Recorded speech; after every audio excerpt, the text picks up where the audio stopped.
This is East Asia Tonight. Good evening, I'm Otelli Edwards. Tonight's top stories from East Asia.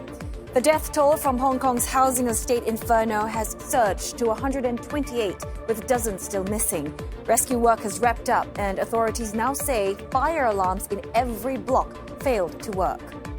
Sanae Takaichi's grip on power in Japan looks set to tighten. The ruling coalition will reclaim its lower house majority if 3 independents shift camp to the LDP. North Korea is blasting new U.S.-South Korea drills as reckless, saying the exercises and F-16 deployments are stoking instability across the region. And the human toll from flooding in Indonesia, Thailand and Sri Lanka continues to swell, as does the number of people missing following days of unrelenting rainfall.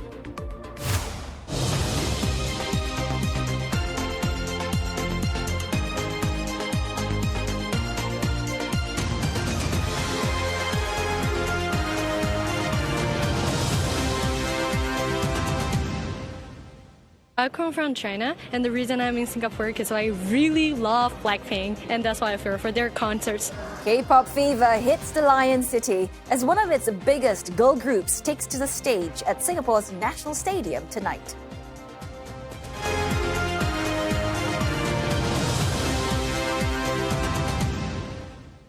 The death toll from the worst fire in Hong Kong in decades has risen to 128.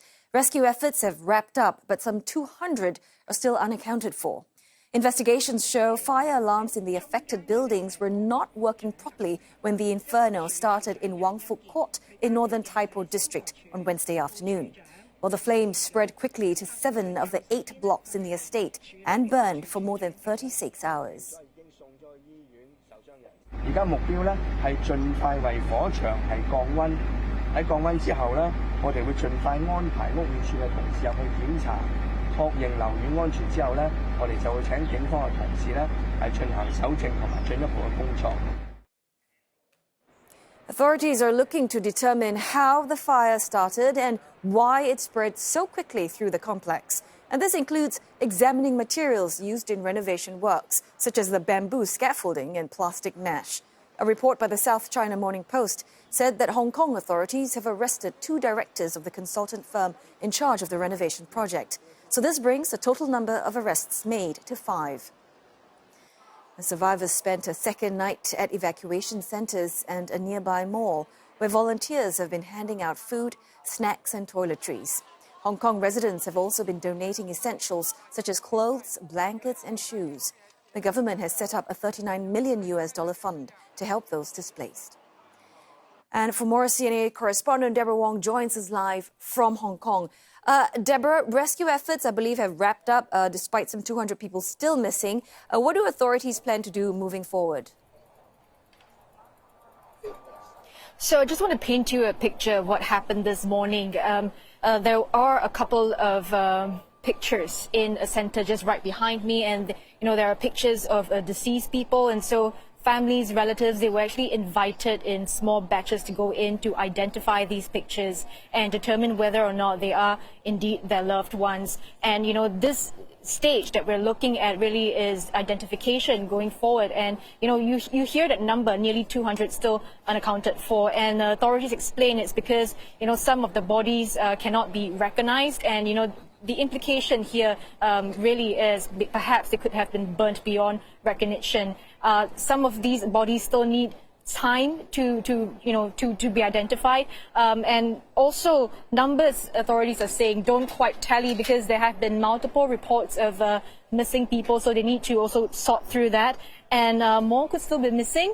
Police are not ruling out getting more bodies out. They have yet to conduct a search in the process of beginning their search through the buildings, because some temperatures, some units still have really high temperatures, and they need to wait for the building to go the temperatures to go down first before they can conduct their search. Also, Deborah, I believe there was a briefing earlier. What did the officials address then? So there was a lot of emphasis on the challenges in firefighting. We understand that about 12 firefighters were injured in the process, and one of them eventually passed away.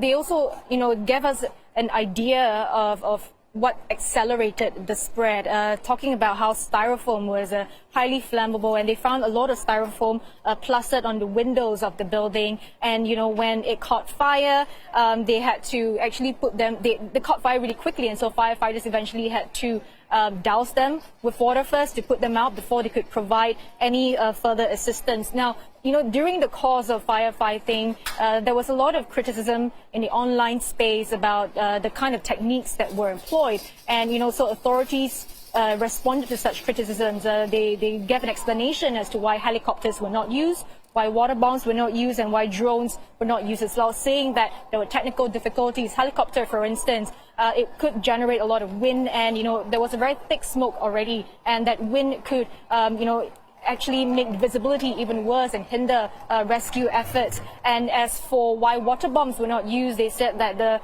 fire had spread to the inside of the building, to the units, and so that they needed water jets that were more targeted. And they also mentioned, when asked when residents would be able to go back into the building to collect the items or to inspect the units, police mentioned that they still need to do some investigations. They still need to clear out to make sure that it's structurally sound first. And then that entire process will take about 3 to 4 weeks. Now, there was also a question about the sort of compensation residents would receive, because a lot of the people living here are retirees. There would be questions about how they're going to be planning their next stages of life. Have a listen. I think our government will have different schemes to support the family, and also I understand that a lot of private organizations are organizing it. Oh, Deborah, still a lot of questions remain unanswered, but in terms of investigations, what's the latest? So authorities found that they believe actually that the fire could have started at the lower netting of the building, and because the netting is not very, it's not a compliant material that they found. It's also not a fire retardant. It spread very quickly, hit the styrofoams, and the styrofoam was also highly flammable. And because the styrofoams were pasted on the buildings, and it caused the glass eventually to shatter, and so the fire from outside spread to inside, and that's how you've seen the flames keep going on throughout this whole time. As for the corruption probe, we understand from local media, SCMP, that 2 others have been arrested, and they are consultants of the renovation company. The renovation company, again, we understand that the 3 people have been arrested, and we've asked for details, a status update, if you will. And, Mr. Chris Tang did say that the anti-graft body, ICAC, would be giving out further information soon. Ateli. I really appreciate your work there. CNA correspondent Deborah Wong reporting to us live from Hong Kong. In other news, Japan's ruling bloc is set to regain its majority in the lower house. Well, sources say 3 independent lawmakers have decided to join the Liberal Democratic Party, strengthening Prime Minister Sanae Takaichi's ability to govern. Now, Mr. Hiroki Abe, Mr. Takashi Saiki, and Mr. Tadashi Morishima are set to announce their decision today. The trio had formed a parliamentary group in September after being expelled from the Japan Innovation Party over disagreements with its leadership. Now, the ruling camp fell into the minority after last year's general election when the LDP's 26-year coalition partner, Komeito, quit. The Japan Innovation Party took over from Komeito to partner with LDP. The LDP holds 196 seats, while JIP has 34. The 3 independent lawmakers will take the coalition past the threshold for majority in the 465-seat House of Representatives. All right, for more on this, we've got CNA's senior correspondent Mitch Ishida joining us live from Tokyo. Mitch, first up, help us understand what sort of impact do you think this will have on Prime Minister Takaichi's political position at a time, especially when she's facing all this external pressures, particularly the row with China? Well, this will mean that Ms. Sanae Takaichi will have more power in Parliament. She can pass bills more smoothly with a majority support in the lower house. And important are to legislate the supplementary budget for this fiscal year approved by the Takaichi cabinet today and the national budget for next fiscal year. But gaining support from the 3 men is somewhat sensitive for the LDP's newly formed coalition with Japan Innovation Party. Now, the three were expelled from the Japan Innovation Party in September after expressing unhappiness with the party's management. And it's reported that in their contract with that party, if they leave the party, they must give up their seat in parliament. But they didn't. And now that party is LDP's coalition partner. LDP's Secretary General, Shunichi Suzuki, told reporters on Friday afternoon he met the three men and they requested to be part of an LDP supporting group.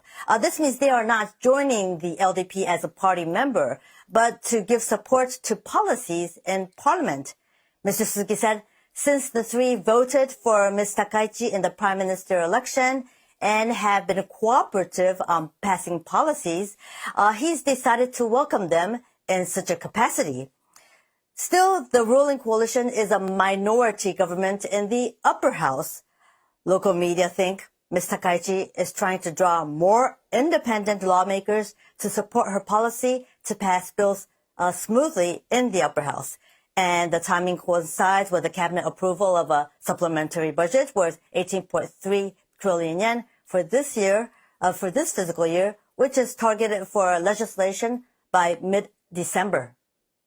Can you just perhaps expand a little bit on that, picking up what you said about the Takaichi cabinet finalizing the supplementary budget for this fiscal year? What else do you know with regards to that? Okay, well, it's the government spending to deal with higher cost of living and to support the economy. It's 4 trillion yen, or about $22 billion more than last year's supplementary budget. Now, the details are subsidies for utilities such as electricity and gas, rice coupons, subsidy for small and medium-sized firms that raise wages for their employees, to support investment in AI, semiconductor, and shipbuilding, and strengthen the supply chain, cybersecurity. Spending for defense will be added to reach 2% of Japan's GDP. Now, hitting 2% is 2 years earlier than targeted in the previous Ishiba administration. The cabinet has also secured budget to deal with bear-related incidents, as we've been witnessing many incidents regarding bears attacks, damage that's in central to northern Japan, and to deal with natural disasters. The government bonds issuance will reach about 11.7 trillion yen, or twice as much as for last year's supplementary budget. Well, thanks for explaining to us on Japan's stimulus package. CNA's Michio Ishida live from Tokyo. North Korea has blasted recent joint drills between the U.S. and South Korea, calling them reckless moves that create instability in the region. Well, the allies staged various military exercises in South Korean waters and also in Guam. The U.S. also deployed F-16 fighters at air bases in South Korea and Japan recently.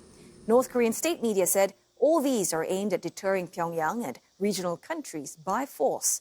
The South Korean President Lee Jae-myung has said that joint drills with the U.S. should stop when a firm peace deal is in place. Now, his government has also proposed talks with the North to prevent armed clashes along the border, but Pyongyang has not responded yet.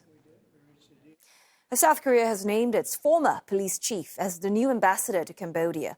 The appointment of Kim Chang-yong, who used to lead the National Police Agency, comes amid a surge in Southeast Asia-based online scams targeting South Koreans. Well, Mr. Kim has also served as head of the Seoul Metropolitan Police Agency's Public Safety Bureau. His appointment underscores Seoul's determination to strengthen cooperation with Phnom Penh in tackling cross-border crimes. Both countries have stepped up joint operations against online scam syndicates based in Cambodia, many involving South Korean nationals as either victims or operators.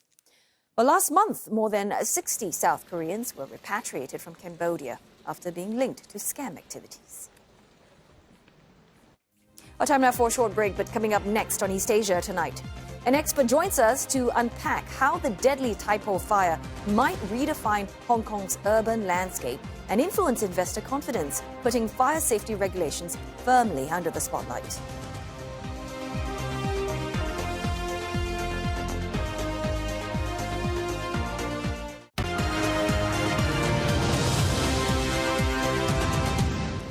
Hello again. You're watching East Asia Tonight, and we've got Roland Lim standing by with the very latest in business news. And of course, we are counting the cost of that devastating fire in Hong Kong, as well as its impact on the property market. Tell us more, Roland. Right, yeah. All eyes now on Hong Kong. See how the recovery and rescue efforts are continuing. The cost of property damage and insurance sector also mounting. The deadly fire in Hong Kong's Tai Po district has not only claimed lives but also renewed urgent questions about the city's housing safety standards. The incident could have far-reaching implications for Hong Kong's property market, which has only recently begun to stabilize after years of decline. Now, joining us now to discuss the potential impact is William Ma. He is Chief Investment Officer of Grow Investment Group. William, what are you hearing on the ground? I mean, are buyers hitting the pause button for now? Has there been any immediate impact on, say, transaction activities? Well, this is a really sad week, if you like, for the tragedy event. I think this is a wake-up call, to the whole property sector in Hong Kong. As you understand, there are rules, by the Chinese Hong Kong government that for buildings over 30 years, you need to have a forced inspection and then remodeling. And 64% of the real estate residential houses in Hong Kong is over 30 years. So I believe this wake-up call will escalate or increase the inspection of those buildings. And chances are investor or buyer, they would be more inclined towards buying new houses rather than the old, discount houses. Okay. Do you think an incident like this would actually change how people feel about building safety in Hong Kong, especially in, as you say, some of the older estates? Yes, if I talk to my friends, I think they are also realizing the property value of the old house will deteriorate, more quicker. To put some number into perspective, normally the new house versus the secondary house, the discount we are talking about 15 to 20%. I believe after the recent incidents, the discount of new house and old houses will be even wider. And I believe that Hong Kong government will also increase the so-called urban reurbanization of the kind of like old district, like in Mong Kok, like in Jordan or Tsim Sha Tsui. So this event is a wake-up call for the whole property sector, and I believe it will trigger a form of kind of like rebuilding for the whole society. What about the insurance sector? Do you expect this to push up premiums or even lead to tighter coverage requirements when it comes to residential blocks? Yes, I think it's kind of like reflected in the share price. The insurance underwriter, Taiping, actually dropped 7%, when the incident happened, and then it recovered. The end result will not, be kind of like being noticed, but I believe, historically, it will increase the premium. I think not just the fire safety, but the whole sector will kind of like be re-rated because I believe there will be more this type of, rebuilding check, required, and then the premium for that sector will be increased. But having said that, in terms of overall insurance premium, a building insurance premium is not a major component of the insurance company in Hong Kong. Saving and life insurance is the biggest kind of like insurance premium for the insurance sector in Hong Kong. What about from the viewpoint of other financial implications or even from a reputational point of view? I mean, which parts of the markets do you think are most exposed here? Is it public housing? Is it the older private estates, as you alluded to, or even some of the newer builds? Yes, to put some number into perspective in the housing prices, actually Hong Kong is undergoing a price, correction. In the last 4 years, the residential houses in Hong Kong is dropped by 28%. And 2025, year to date, is dropped by 7.5%. Before the incident happened, actually the market is expecting a mild recovery of the residential houses by 3 to 5%, next year. But after the incident happened, I think people would have some concern. And I believe, as I mentioned, the gap between new houses and old houses will be widened. And then it may be a good kind of like opportunity for the new developer, to sell more of the inventory. Because over the last property cycle, a lot of unsold inventory of the new houses in Hong Kong are actually yet to be sold. So it might be a window that trigger buyers, instead of the old houses, they will buy the, first-hand new houses again. Okay, so property agents, research houses were predicting an average of 5 to 10% rise in home prices for next year in Hong Kong. You think this tragedy could further sap that demand, or will the impact be short-lived? I think the demand is there because if you look at the economic kind of like data or demand, actually a lot of the demand, from the new houses in Hong Kong is from the immigration from the China market, which we see a lot, last year and this year. And some of them are actually prefer, some of the new houses already. But, this unfortunate event trigger potentially will make people want to buy more new houses, So our view is the property market has already settled down and maybe between 0 to, 5%, rebound for the next year. William, appreciate those insights. That was William Ma, Chief Investment Officer of Grow Investment Group. China's leading food delivery group, Meituan, posted its first loss in almost 3 years, reflecting the toll of a three-way battle with Alibaba and JD.com in a weak Chinese consumer market. The company posted an adjusted net loss of $2.3 billion for the September quarter. That's worse than the $2 billion average projected by analysts. Revenue grew 2% on year to around $13.5 billion. The company expects its losses to extend through the current quarter as it continues to battle for the market share in the quick commerce space where deliveries are made within the hour. Now, e-commerce giants are pouring billions into discounts and subsidies to push further into the meal delivery and instant commerce services. Meituan has been forced to match those incentives, squeezing its margins even as growth tapers off. Rivals Alibaba and JD.com have also felt the pressure, both reporting that overall net income was cut in half in the September quarter. Taiwan has sharply raised its growth outlook for this year and next as exports continue to surge on AI demand. Officials now see the economy expanding 7.37% in 2025, sharply higher than the previous estimate of 4.45%. And the next year GDP is seen as growing at a rate of 3.54%, and that's faster from the previous forecast of 2.81%.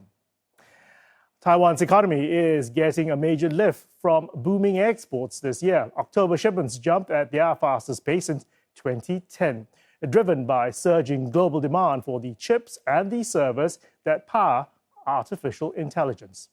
Exports to the US soared 144% to a new record, underscoring Taiwan's pivotal role in the tech supply chain, as companies like Meta and OpenAI race to expand their AI infrastructure.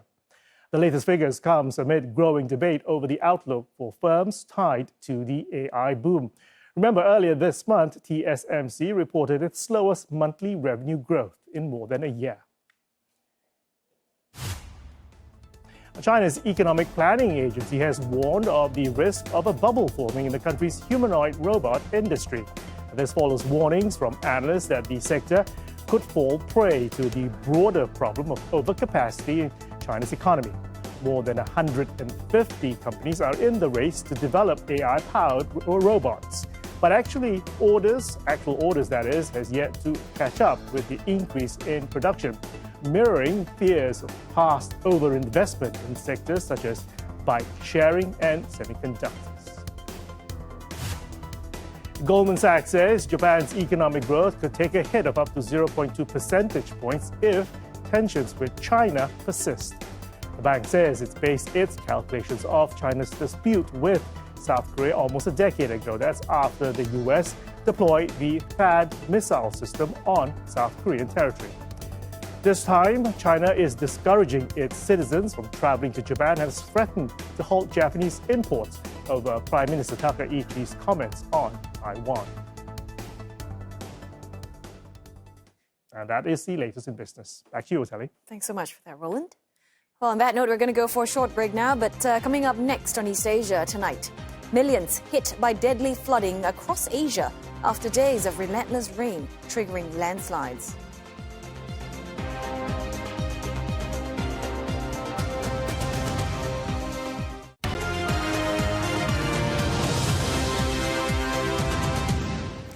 Hello there, this is East Asia Tonight, and here are the headlines we're following. Hong Kong's housing complex fire claims 128 lives, with dozens still missing. Investigators point to fire alarm failures in every block.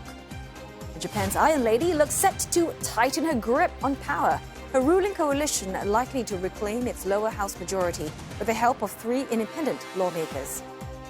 And North Korea calls out US-South Korea military drills for being reckless, blaming Washington as the root of instability in the region.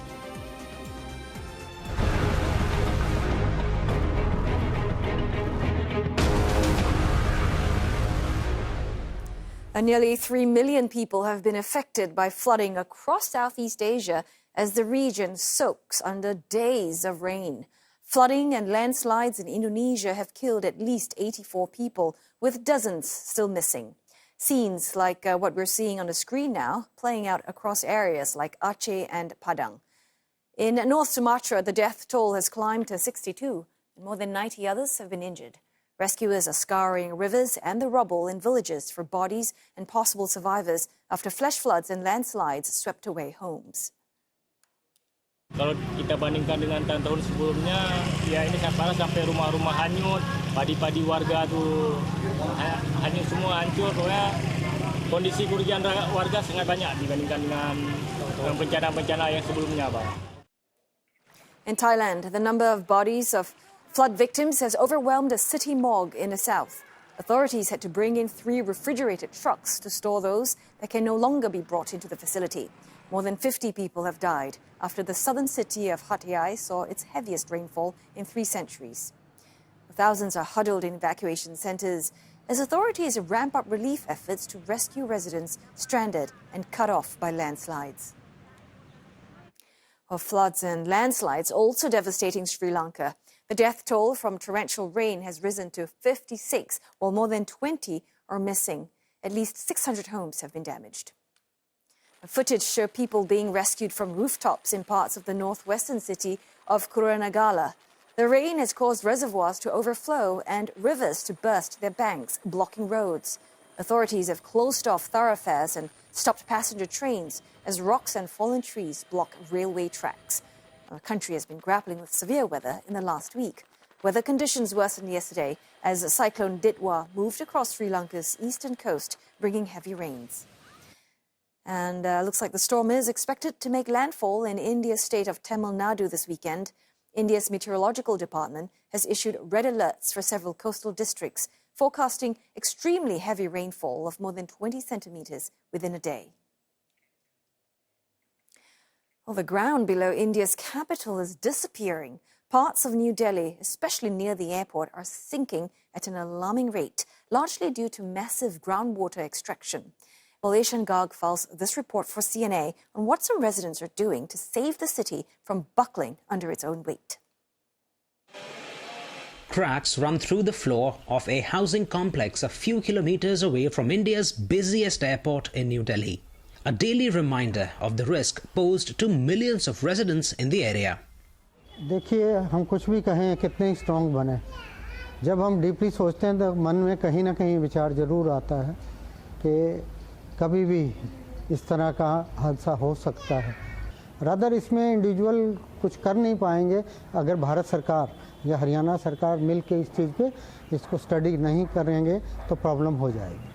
When Rajesh Gera and his team first noticed this crack in a pillar supporting the 12-storied structure, they assumed an earthquake had struck.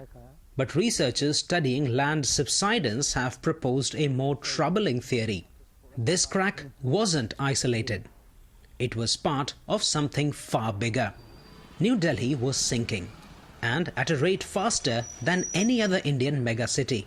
The findings were published this year in a journal Nature by researchers from India, Germany, the UK and the US.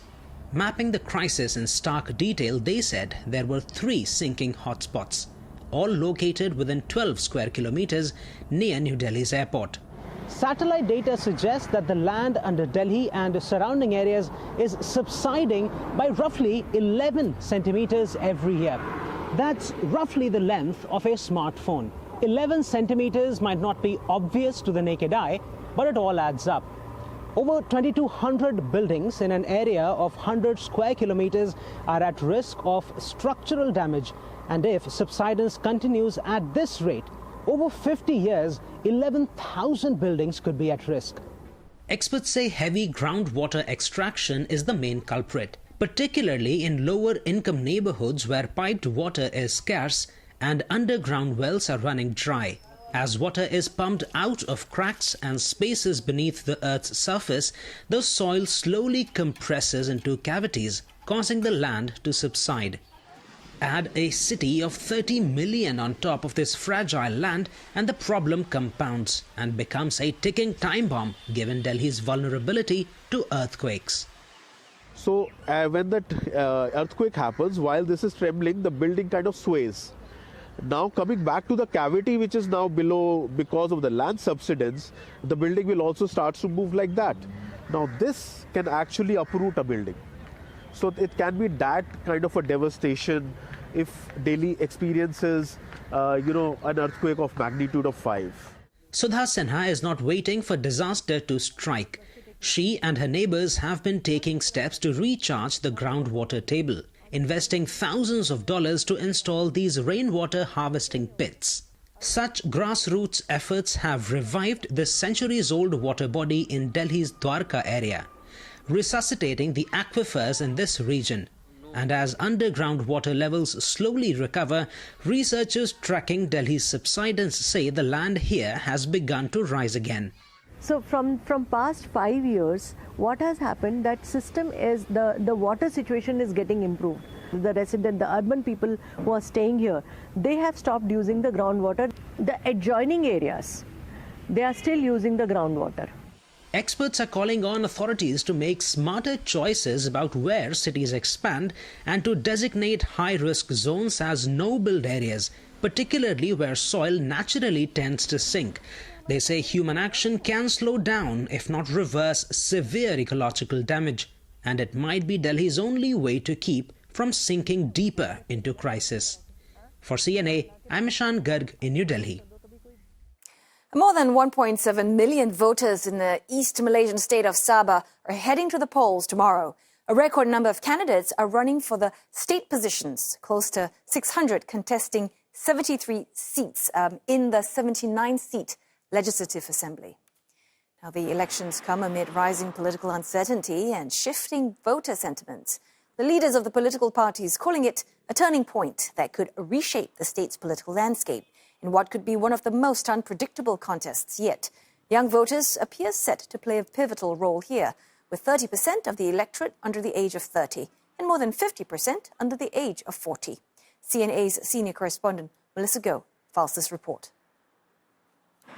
Moyok, located about an hour's drive from the state capital Kota Kinabalu, is seeing a 12-cornered fight in this semi-urban state constituency. Voters have been meeting different candidates every day. It was a surprise to me also when I got up during the nomination day. After the nomination, what the hell is going on? So everybody going for each other's throat now. One candidate said the crowded contest reflects the rise of indigenous voices after decades of government interference and unfulfilled promises. We know what we want. I mean, it's not that we lack of any good leaders here. We've got plenty of them. But it's just a matter of time that we need to unite as a Sabahan. He lamented that Sabah was once ahead of Sarawak economically, but is now trailing behind. And despite being rich in natural resources, Sabah remains among the poorer states in Malaysia. Gabungan Rakyat Sabah, or GRS, which is seeking a fresh mandate, explained that the frequent changes in state leadership are partly to blame. Abang Jo is only the 6th Chief Minister. Ajiji is the 16th Chief Minister of Sabah. And that speaks volumes of the I should say the political changes and the political evolution that we've gone through. He acknowledged that GRS is facing an uphill task in this election, following viral videos alleging that its leaders are involved in bribery scandals. To a certain extent, it has damaged the credibility of the government, I mean, I have to say. But the problem is, what is being alleged and what the actual fact is, entirely two different stories. I mean, I myself have been giving explanations what actually happened, He's vowed to improve the social safety net for the people with better healthcare, education and job opportunities for youths. But for many Sabahans, all this feels too little, too late. To the Chinese, maybe. They have not done enough.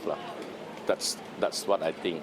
No, they are not happy. It's just part and parcel of the sentiments only.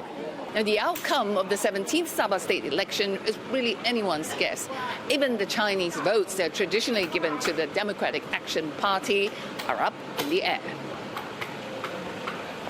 Here in Luoyang, some elderly voters said they are willing to support younger candidates.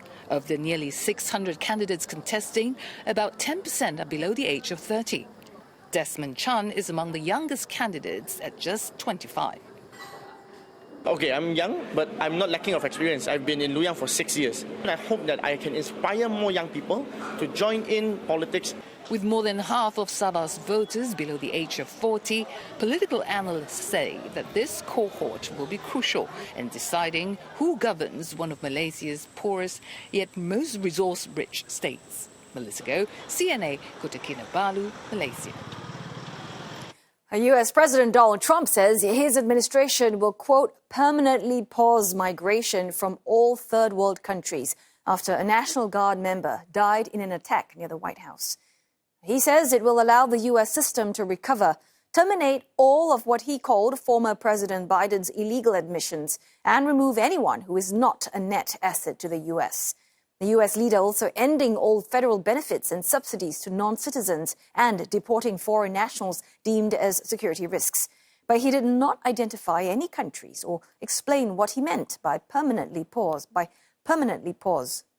Mr. Trump's comments come after the death of a National Guard member who was shot by a gunman near the White House. Investigators say the gunman was an Afghan national. A second soldier is said to be fighting for his life.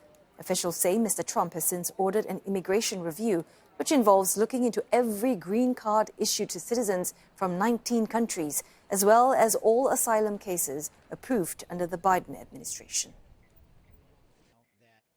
Coming up on East Asia tonight, a record number of people will take an exam this weekend for a chance to get a piece of China's iron rice bowl. And tens of thousands of fans from all around the world are in Singapore to catch one of K-pop's biggest acts, Blackpink.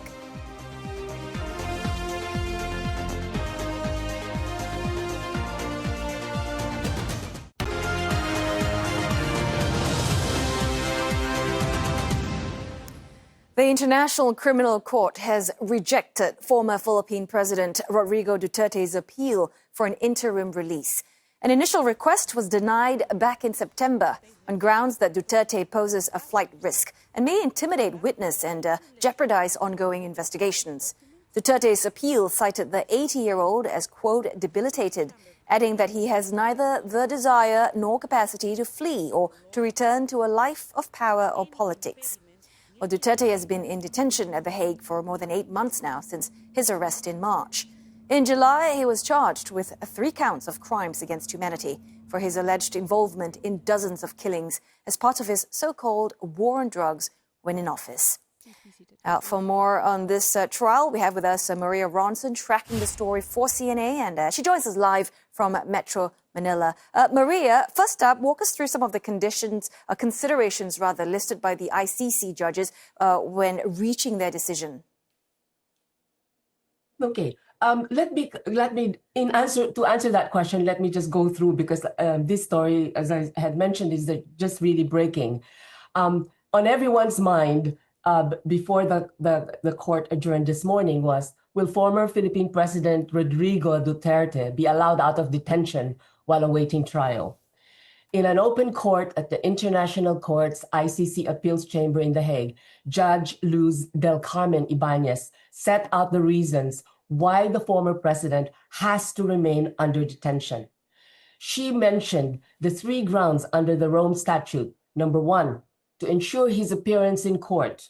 Number 2, to prevent him from potentially providing problems to proceedings and considerations. And also number 3, to stop potential commission of further crimes. A flight risk, his network of contacts were also mentioned, as that may endanger prosecution witnesses as reasons why this decision was reached. Duterte's legal counsel, Nicholas Kaufman, had said that the former president had waived his right to appear in court, providing no reason why he was not there. Outside the court, a small group of protesters, pro-Duterte supporters, gathered and prayed for his release and shouted for him to be brought home. And we have just received, by the way, reaction from Malacanang over this decision by the ICC, that Malacanang respects the decision of the International Criminal Court that unanimously denied former President Rodrigo Duterte's bid for interim release from detention. Okay, so all three grounds of appeal by Duterte's defense has been rejected. This latest ruling, will it have any impact on the ongoing trial against Rodrigo Duterte? Okay, so Duterte faces 3 counts of murder over killings of 49 people, which took place when he was mayor of Davao and when he was elected president. He was taken into custody in March this year by the ICC over alleged crimes against humanity committed during his administration's anti-drug campaign. According to official police count, the campaign is said to have led to the deaths of at least 6,000 people, although human rights groups report at least 30,000 killings. Duterte is currently detained at Hague Penitentiary Institution over these alleged crimes. His legal team challenged the chamber's pre-trial, by the way, and said that he was 80 years old, that there should have been humanitarian considerations, and leading to the fact that basically he is unfit to stand trial. But the chamber held on to its decision and rejected the defense appeal, which was reached unanimously. A human rights lawyer and ICC assistant to counsel, Cristina Conti, has said the decision of the judges whether he was going to be allowed to be detained or not will have little or no bearing on the main case. It will proceed as it has always been planned. Many thanks for that report. Maria Ronson speaking to us live from Metro Manila. Now, a civil service job in China has been dubbed an iron rice bowl, with millions of people vying for a limited number of positions. Applicants will be taking the first step this Sunday, sitting for the prerequisite entrance exam. Applications opened in October, and by the closing date, 3.7 million had signed up. Not all of them will turn up to the paper this weekend, but the number of applicants has set an eye-catching record. Last year, 3.41 million applied. That was already a new record, surpassing the 3 million mark for the first time in history. And this comes as China is seeing a record number of university graduates this year, 12.2 million, with even more expected to join them when next year's cohort leaves school. The civil service has become more appealing for a generation looking for jobs as China's economy slows. 我觉得目前这个现在大家也都清楚了，这个国考确实我相信是竞争会越来激烈的。我本科的时候是没有考虑到考公的，因为我觉得竞争压力太大。但是研究生的话，如果我未来就是不能够继续深造，或者是找工作也不太喜欢，或者是不太顺利的话，可能就会想去考公。如果说考虑公务员的话，可能也是有比较大的这种岗位的供应，但是相应的来说竞争会比较激烈，可能说国考在某种程度上也像一次对于更成年人的来说一次高考一样，大家考试的内容也比较复杂，可能也是如果说未来有这个打算的话，需要花专门的时间去准备。Those entering the job market for the first time in China are also competing for jobs in a year that's seen the retirement age go up for the first time in 70 years. According to the Chinese government, this is a move to address the problem of an aging population. Well, the statutory retirement age for men is being raised from 60 to 63 from this year over the course of 15 years. Women will see their retirement age being raised from 50 to at least 55 years. Now, the age limit for those applying for the civil service has also been raised this year from 35 to 38. One of K-pop's biggest acts, Blackpink, will take the stage tonight at Singapore's National Stadium for the first of 3 concerts. Some 50,000 fans from around the world are expected to fill the venue. And to welcome fans, a series of fringe events have been organised, including light-ups and pop-up stores. The concert is set to start in just a few minutes, and CNA's Nikhil Kata joins us now live from the venue. So, Nikhil, I imagine lots of buzz there with all the fans and events. Walk us through it. Yeah, I'll tell you. So, it's been raining on and off here since about 5 p.m. As you can see around me, just started picking up quite heavily again in the last 5 minutes or so. Strong winds, grey clouds, but fans still rushing to get into the stadium before the show begins in about less than 10 minutes. But the rain, despite the rain being, being around here and there since 5 o'clock, it has not dampened the spirits of the fans here. K-pop fever has hit Singapore. Case in point, you see many people snaking queues to enter the stadium.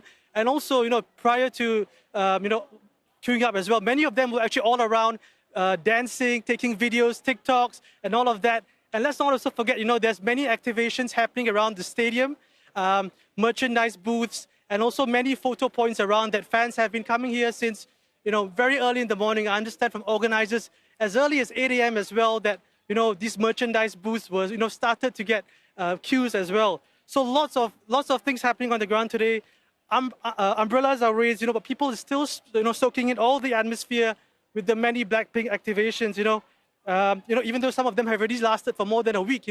I spoke to many excited fans here as well, some of whom specially flew down from China, other countries as well, even Mongolia, Myanmar, and they all had very good things to say about, they were very much looking forward to Blackpink's concerts here, and here's what they had to say.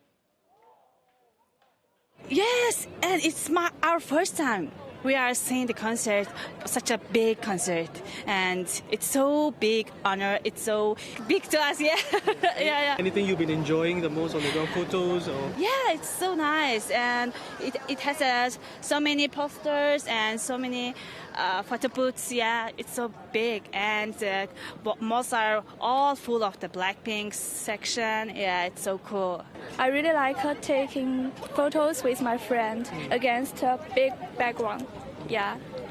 I like the most this sign of Blackpink because I think it's I don't know how to speak because I think it is the most important for me and the most bling. Why? Because it's the name of this group.